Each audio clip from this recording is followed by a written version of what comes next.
On today's program, the Nigerian Electricity Regulatory Commission has approved an increase in electricity tariff for customers under the Band A classification. Also, at some point on the program, we will go to South Africa, where South Africa's Parliament Speaker resigned on Wednesday, weeks after her home was raided in a graft probe likely to hurt the ruling African National Congress heading into May elections. Welcome to the conversation. My name is Dapo Adegboye. Let's talk. The Nigerian Electricity Regulatory Commission has approved an increase in electricity tariff for customers under the Band A classification. The Vice Chairman, NERC, Musliu Oseni, said the increase will see the customers paying 225 naira per kilowatt. That's from the current 66 naira. Speaking at a press conference in Abuja on Wednesday, Oseni said customers in Band A represent a 15% of the 12 million electricity consumers in the country. Now, joining me to make sense of this is Adetayo Adegbemle, that's Executive Director, PowerUp Nigeria, joining from Abuja. Thank you for your time. It's always a pleasure to be on the program. All right, and also I have on the program Chief Princewill Okorie, National President, that's the Association for Public Policy Analysis, joining from Abuja. Thank you also for your time. Oh, sorry, we are putting you. All right, let me start off with you at Adetayo. But for the benefit of our viewers, at home, let's have on the screen, an official press statement from one. Of course, the electricity distributors, talking about in Lagos, for instance, the Ikeja Electric, where they released an official statement on this matter. It should come up on the screen right now, where they were specific, saying that it's only the Class A, and this, of course, applies to across the country. For those on Band A category, they are the ones that would experience, this tariff. Now, for places, for instance, in Lagos, under the Ikeja Electric, you can see the areas under that's 11 kV Band A feeders. You have the breakdown there, Adegbemle Fajui, that's somewhere in Ikeja, and in Alimosho too, some particular areas, Ilukbeju, you have Magodo, some parts of Magodo, there you have it. There's also for those on the 33 kV, the next slide, still on Band A, it tells you, maybe you're not aware, you just notice that the light, maybe in your area, you're in Lagos, some parts of Lagos, particularly Lagos mainland, and you notice that your light has been, relatively constant, right? You might just want to, of course, recharge and check how much. But just to get one of my guests who I initially introduced, talking about Prince, thank you for joining in. Let's of course, I give you a bird's eye view of what the average Nigerian might be facing. Let me give you a graphical illustration, for instance, of what was and what might be the new reality for those on the Band A, platform. There was a breakdown. Now, this, what you can see on your screen, is to check what band you are. I've been getting that, from so many people. How can I be sure of how to check what band I am on? Now, if you're on Ikeja Electric, for instance, this is an official release from them. You visit their website, and then you follow the steps to know exactly what band you're on. But the reality check is this. You will not be paying what you used to pay, on tariff. I had a reality check myself yesterday, and this, of course, might just be the new reality for many Nigerians right now on that Band A platform. An average house, maybe 3-bedroom apartment, where you have basic items like your kettle, you have one freezer, one fridge. Before, you could get 50K. That's about 50,000 naira. Would get you about 700 plus units. But right now, with the new reality,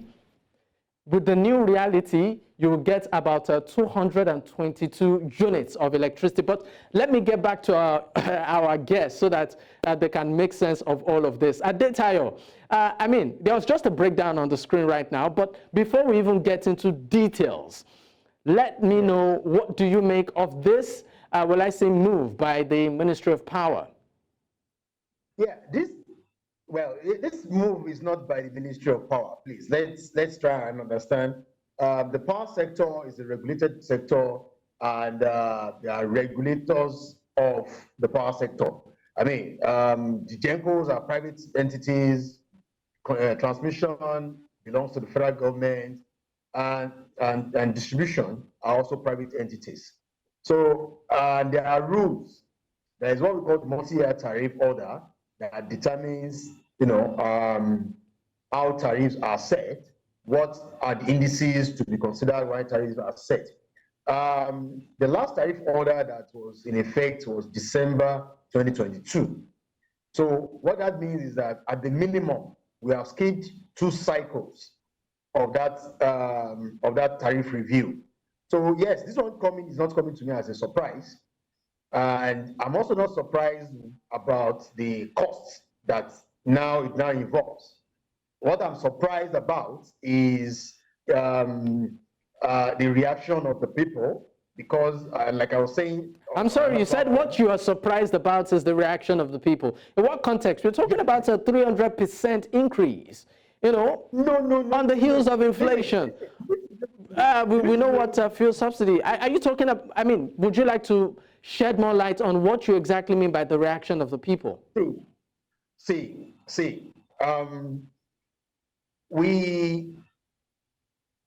there was a period when electricity was government property, right?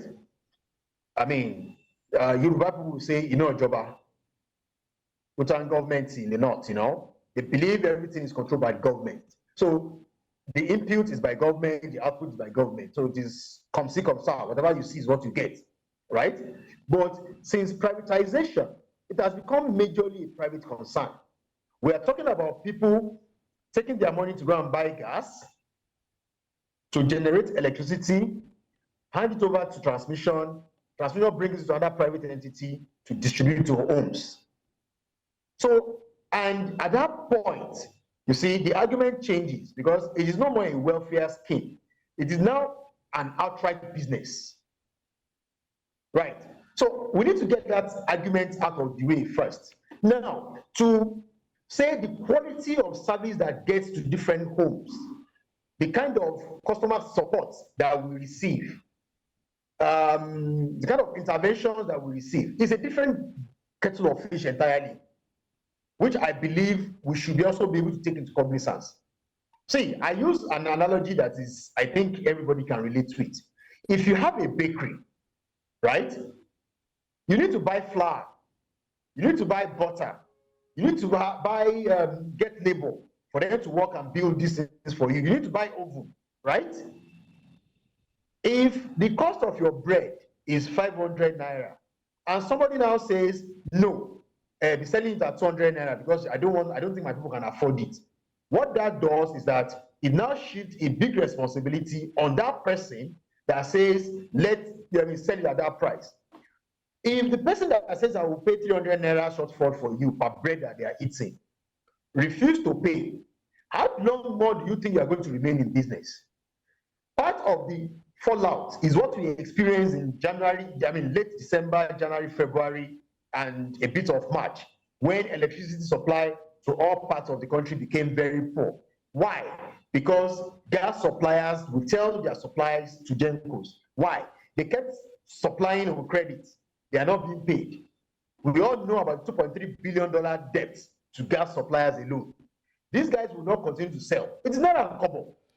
They will take their gas to where they will buy. So Tayo, are you saying that, obviously, what you're insinuating is that the increase is justifiable, but at that magnitude, we are talking about 300%. It used to be about 66 naira, per kilowatt. Now it's going over 225. Let me give you a very personal example. So yesterday, right, I decided to recharge to know exactly what band my area is on. I realized yesterday I was on the band A, that's my home, is on the band A platform. And then I used the minimum amount. I'm talking about 1,000 naira. I just wanted to understand the breakdown per unit. Before, with 1,000 naira, you would get about 20 units. Right now, it's about 4.5 units, if not 4.2. So what you're saying invariably is that at the end of the day, even if I have to, for me to be able to use power now, it takes a chunk of whatever it is I earn. I mean, I will get your reaction on this, but let's hear from Princewill, Okorie, on his take on this particular review. What do you think of the review of the tariff and the percentage, particularly for Band A, platform? Sorry, I may start by asking my colleague that just spoke, what organization does he represent? No, you can just go ahead. I mean, you might not. I mean, I don't think that might be relevant to this, but relevant. Let's hear your opinion. When you want to speak to people on certain issues, there is need for them to know your background and where you're coming from, to be able to assess why you are having the position you're having. I am of an association for public policy analysis. I don't know his own organization. We're on the same stage here, so that I can go ahead and make my comments. Please, you can just go ahead and make your comment, Princewill. I take exception to that. I want to know where he belongs to, so that I can talk. I don't think anybody will come here by proxy. We need to know who is who and where we are coming from. Please let me know. Princewill, I introduced him when the program started, is the director, PowerUp Nigeria. Okay, thank you. Thank you for telling me that. Let me tell you, the increase in tariff is not justifiable.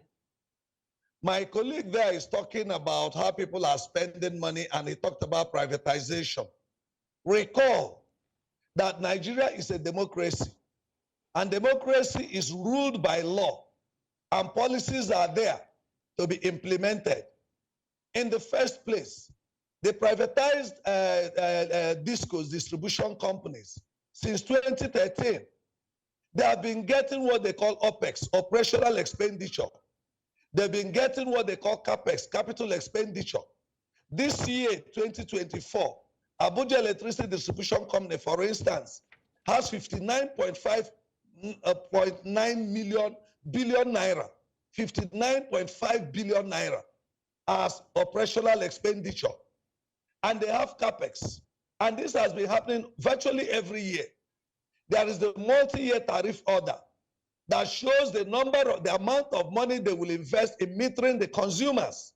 The question is, what is the investment quota of the distribution companies since 2013 to justify increase in tariff? Who has been funding infrastructure? You and I know that when you check the communities today, individuals and community groups are funding provision of infrastructure such as transformer, pole, wire, even feeder pillars, and the distribution company looks away. And then these people still pay the money to energize these things, only for them to come in and start collecting money. Now, what is the consumer enumeration? How many consumers are they serving? And how much revenue are they generating from the states? Again, they are not talking about Band A, Band B, and they're talking about feeder. Why is it now that this information is coming to the consumers? I just made a presentation in Anambra State yesterday and the day before. I came back yesterday. The day 2 days back, on Tuesday and Wednesday, in a hall where you had 200 consumers. None of them knew their tariff band. Now, look at the Ministry of Power. This is orchestrated plan to keep frustrating and exploiting the poor in this country, to keep funding the power sector. Okay, now, yeah, Chief Okorie, I'm sorry. I'm coming. Okay. When you go to the Ministry of Power, there is no department overseeing policy on consumer protection. But you have for transmission, you have for distribution, you have for generation. And Section 119 of the Electricity Act 2023 is primarily on consumer protection and licensing performance standards. Who is overseeing that policy and its implementation to really justify whether the way consumers are being billed is proper? Now you need to ask, this same department ministry has all these departments, and NERC still have units that oversee them, but have only Consumer Affairs Department in NERC and none under the ministry. And when issues come to bear, NERC will tell you that they are regulators, they shouldn't side one side. Meanwhile, the ministry has departments handling policies concerning distribution, generation, and transmission. This is injustice. Princewill, I'm sorry to cut in here. You talked about the Minister of Power just moments ago. The Minister of Power, alongside the Vice Chairman of the NERC, held a press conference to address this issue. Now, part of the things that the Minister of Power said is that when it comes to pricing, there's the commercial pricing and subsidized pricing within the power sector. He said in the case of Nigeria, what Nigeria practices is subsidized pricing. But in this particular context, they said before, the government used to do 100% subsidy on power. But with this new initiative, is handling about, say, maybe 67%, 67 to 80% when it comes to subsidy right now. He said, as at prior to this particular move, the government spent about 2.9 trillion naira, on budgetary allocations. That's 2024 budget just on power alone, which is over 10% of the national budget. He further said that the issues, the pending issues, or the root cause of the problem within the sector includes liquidity and pricing, and also infrastructure deficit. Right, so I would like to come to you there. He said right now it appears like that sector is a no-no for investors because of these pending problems. Yes. So don't you think, I'm just trying to look at, these issues laid on the table. Don't you think in order to make that sector, investment friendly, hence some of these moves? There should be transparency and accountability. What they're telling you about the subsidy, how many consumers are aware of those subsidies? How many are beneficiaries of the subsidies they are mentioning? In 2020, for instance, the Central Bank of Nigeria gave loan of 96 billion naira to the distribution companies to provide meter for consumers under the National Mass Metering Program. How much did the distribution companies get? Who is aware? And how many meters were supplied? The European Union, the World Bank, the GIZ, and many other international organizations have been investing in the power sector. Where is the report of utilization of those funds? Who monitors the utilization? And this is why deliberately they avoided putting a Consumer Affairs Department in the Ministry of Power. Because at the end of the day, all the money they are mentioning, where is the report of utilization in the interest of the consumers? Why they are telling you that? Can we have information on the average amount of revenue generated from every state in this country? Remember that at the point of privatization, it was said that the federal, state, and local government own 40% of the value chain of the discos. Now the question is, who represents the discos in this, who from the state, local government, and federal represents the discos there? Who will be able to account for all these monies that are mentioned? What is happening at the state level? Now, when you want to begin to talk about band A and B, I live in Pape in Abuja, which is close to my Tama extension. I never knew our tariff ban until I carried advocacy and challenge to the distribution company office here. They found it reluctant and difficult to tell me we belong to band A. And band A is supposed to get electricity for 20 hours. As at the time I'm talking to you, in a week, we don't have light up to 5 hours in a week. And then there are majority of consumers in this area who have no meter. They are billed as if they are getting light 24/7. As I speak with you now, since yesterday, we've not had light in this area up to 3 hours. But then you will see where bill will be given to these consumers that don't have meter. Bill will be given to them as if they are using it 24 hours. Why we want to justify this thing that is being done? It is oppressive. Section 15 of the Constitution said every form of corruption should be abolished. How are we checking corruption in terms of utilization of the subsidy on electricity? I mean, talking about checking corruption, we know that the AEDC, was fined about 200 million naira, for breach of the agreement. I mean, at the eve exactly. Of tariff increase. Exactly. So, listen, in terms of compliance, why must it be done at the eve of tariff increase? Why has it not been done before? Okay, Princewill. To this. Yes. Princewill, let me leave you for a moment. Let's listen to Adetayo right now. Adetayo, I mean, there are quite a number of issues, on the ground. Part of it also has to do with the enactment of the Electricity Act of 2023, where the president expressly gave private players and even states the opportunity to independently generate power. And I guess part of the fallout of that particular act is what we are seeing right now, the snowball of that act. Now, the big question also, one of which Princewill raised, is the issue of metering, which the minister even said there is a metering gap on the consumer side when he was talking about infrastructural deficits. Now, an average consumer, there are places where they try to get meters. I think there was even part of the thing that said only a little above 50%, are metered in Nigeria. Now, some individuals, even proud to come into this program, tell me, the horrors and hardship they had to go through getting prepaid meters for their places. Yet, you are talking about, regulating the pricing and shoring up revenue. Now, my question to you is this: how can this be overcome? And also the issue of compliance. I know that in that press briefing, the minister also talked about sanctions for areas or for vendors who are not able to meet up with the agreement, particularly for Band A, for instance. You do below 20 hours of power, there's a sanction for you. How do we ensure compliance? All right, Dapo, thank you very much. You have taken me on a very long trail. And unfortunately, I didn't get to hear a lot of, the first part of the question. But I think if I get you right, you're talking about compliance with the bands. Yes, and then accessibility to meters.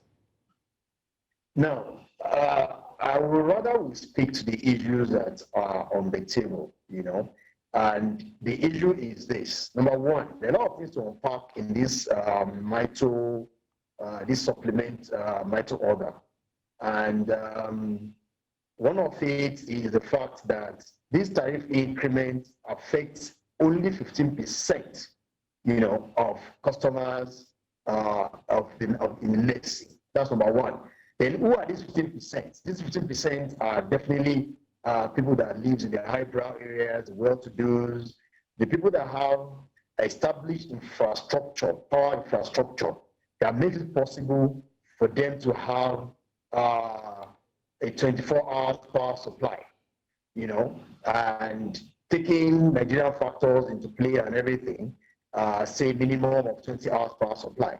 One of the things that NERC said they have also done is to do an audit of all the feeders that the discos claim to be on Band A. And after their audits, initially the discos submitted about 800 feeders that they claim to be on Band A. But after their studies, only about 480 actually qualified to be on that Band A. Interestingly, something happened earlier today where Kenya Electric published about 95 bands, but the list of bands, the list of feeders that were approved was just 45. And we flagged this. NERC met with them immediately and asked them to recall that. The issue of finding ADC also comes into play because they did a mistake of, applying the tariff review on all the bands, and they were sanctioned almost immediately. While I'm not saying it is uhuru, everything is all right, but I believe this is this is an indication of what we are likely to face in this thing. So many people that have been complaining that they are not receiving up to 20 hours, but they're on Band A. In fact, all the correction I've had today, I've advised them to go and check on the list of approved feeders, if their feeder is on it. If it's on it, let us flag it with the regulators. The work of advocacy is not about fighting the system. It's not about speaking big grammar. It's about working to achieve, the interests of consumers, and making sure that policies that are being formulated also favors our consumers. The work of advocacy is not to kill the sector. is not to kill the business. I don't think any one of us listening or watching this program will want to set up a business and will expect, will expect because of underpayment or whatever reason, we want to close shop within how many minutes or how many years of operations. The focus of advocacy is the health of the power sector. And when we are talking to this, again, I think I mentioned it at the outset that part of the problem. All right, Adetayo, I'm sorry, but we're really, pressed for time. I would just like, of course, to move to the metering. Let me speak to the metering quickly. Let me speak to the metering. I was coming to that. Okay. 30 seconds. Part of the things that we have been pushing for, right, is to ensure that customers and consumers are adequately metered as well. In the 15% of the consumers, over 80% of them are already metered. Those are the ones that are directly affected by this tariff increase that we're talking about. And the idea with that tariff increase is to try and close up, to reduce the subsidy that the government will have to pay. So why are we paying subsidies for the rich when they can afford to pay for the number of hours that they use? Tayo, I think right now the big question is how rich is the rich now? And that will take me to Princewill. Princewill, sorry, Tayo, because we're pressed for time. Princewill, I would just want to take some reaction. Let's take some reaction on social media. On social media on the screen right now, some reaction that, of course, we've seen on social media on the screen, and then we'll come back to that question. But I'm told that we are pressed for time. But Princewill, quickly, 30 seconds. In terms of affordability, how rich is the rich right now compared to, of course, this percentage in hike? 30 seconds. I've already told you that the problem in this sector is non-implementation and enforcement of regulations. And there's no country where you begin to see consumers as cash cow that things will work. But I take exception. The way my colleague is speaking as if he was with NERC. Some of the things he's saying is what NERC should say. I don't like a situation where some private people come to the media. Sir, that's his opinion. That's his opinion. He's not speaking on behalf of NERC, please. That's his opinion. Princewill, I'd appreciate if you, of course, just air your own opinion. I'm not here to kill the sector, and I'm not here to blackmail the sector. But I take exception where somebody begins to speak as if those who are objective and who bring out the truth are now painted to please the government is the people that are against the sector. My conclusion here is, if you want to increase tariff, like I said before, what is the investment of the discos? In terms of infrastructure, like I told you, where is transparency? How much revenue have they been generating? And what have they been investing in the sector?